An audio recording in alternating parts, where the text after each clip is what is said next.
phoque. Aux îles de la Madeleine, on l'appelle le loup marin, mais c'est toujours la même bête. C'est celle que l'on retrouve en abondance dans le golfe du Saint-Laurent et autour de notre archipel. Il y a le phoque du Groenland, dont le quota annuel est d'environ 15 000 bêtes. Et il y a aussi le phoque gris, qui est très présent dans nos eaux, mais que l'on ne peut commercialiser pour l'instant. En 2012, Pêche et Océan Canada estimait la population de phoques du Groenland au nord-ouest de l'Atlantique à environ 7,7 millions d'individus, ce qui veut dire que la population aurait quadruplé depuis les années 1970. On chasse le loup marin essentiellement au Canada, en Norvège et au Groenland. Aux îles de la Madeleine, il y a près de 800 permis de chasse annuels. Mais Régent Vigneault, notre chasseur boucher, il est le seul à détenir un permis du MAPAC pour transformer et commercialiser la viande de phoque. Il partage même ses connaissances avec plusieurs communautés, dont Terre-Neuve et Iqaluit.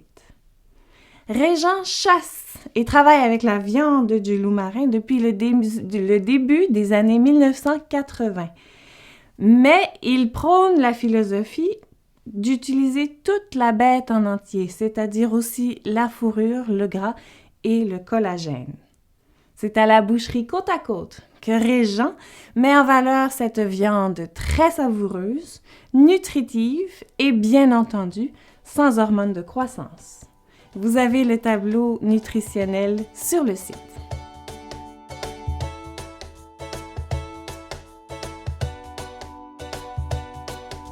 Phoconaille. C'est un terme qui vient d'un restaurateur montréalais, un fidèle client de Régent qui sert le loup marin depuis plusieurs années. Phoconaille, c'est le terme idéal pour décrire les charcuteries préparées par l'équipe de la boucherie. Il y a plusieurs façons de découvrir le goût du loup marin. Entre autres, les rillettes et les terrines, comme celles au loup marin et canneberge, ou à l'orange, ou aux pommes. Le saucisson sec, il est préparé avec 70% de viande de loup marin et du porc, tout comme les péprettes. Mais les péprettes sont légèrement plus assaisonnées, donc un peu plus relevées.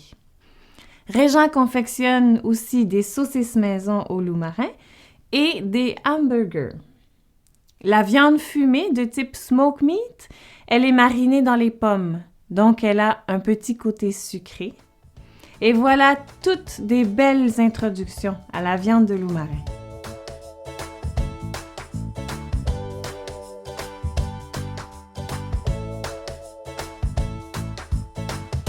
On utilise vraiment toutes les parties pour la viande de l'animal.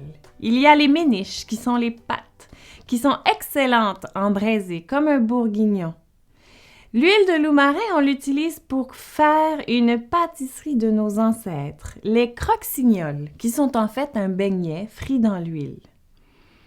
On compare souvent la viande de loup marin avec la viande de gibier ou avec le foie. Et on peut, effectivement, déceler quelques similitudes. D'abord, la couleur, c'est très foncé, presque noir.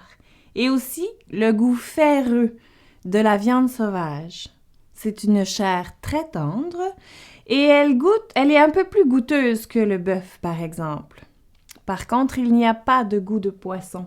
Le goût iodé, il est dans le gras, que l'on enlève à presque 100%, du moins pour la longe. Et la longe, c'est la pièce la plus raffinée. C'est ce que l'on peut considérer le filet mignon de l'animal. La longe, elle a une cuisson bien plus simple que vous pouvez vous imaginer.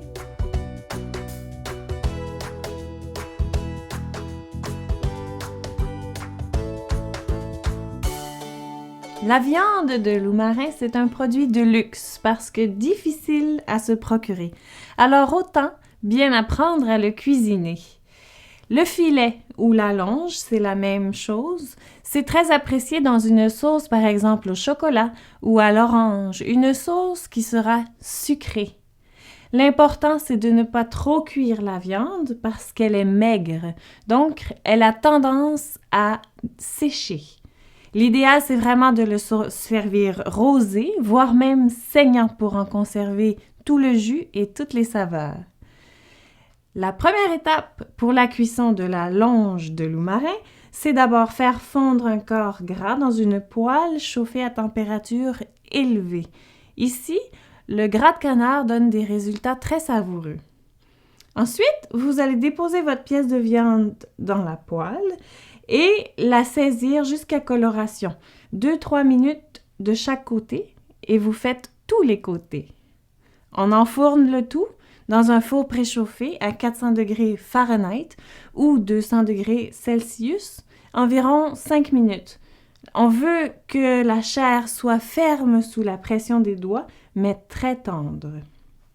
À la sortie du four, il faut laisser reposer la viande environ 5 minutes.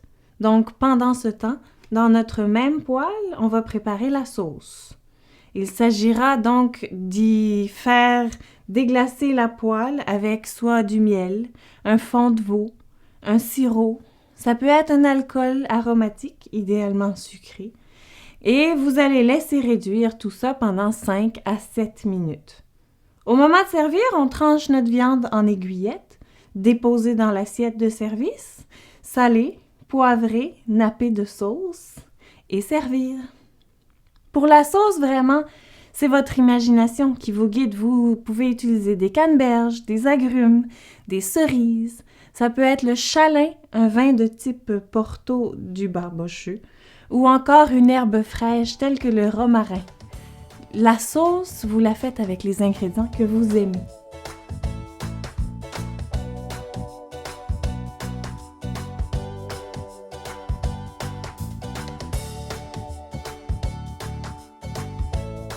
Un mariage parfait avec la viande de loup marin, c'est la corne de brume, une Scotch Ale de la microbrasserie à l'abri de la tempête.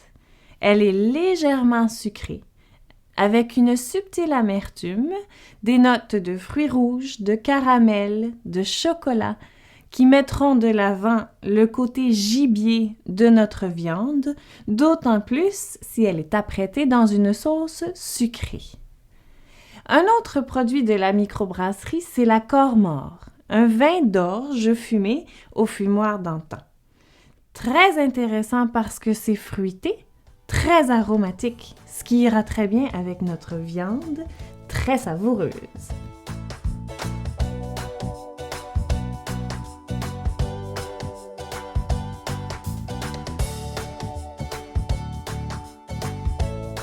Avec le loup marin, oubliez le vin blanc. Ce n'est pas approprié.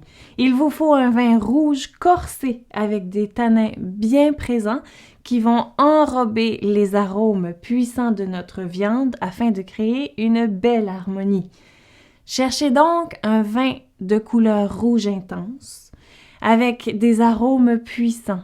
Des vins élaborés avec des cépages tels que Syrah ou Shiraz, c'est le même cépage, c'est juste le nom qui diffère. Un Cabernet Sauvignon, du Merlot, Tempranillo, Malbec.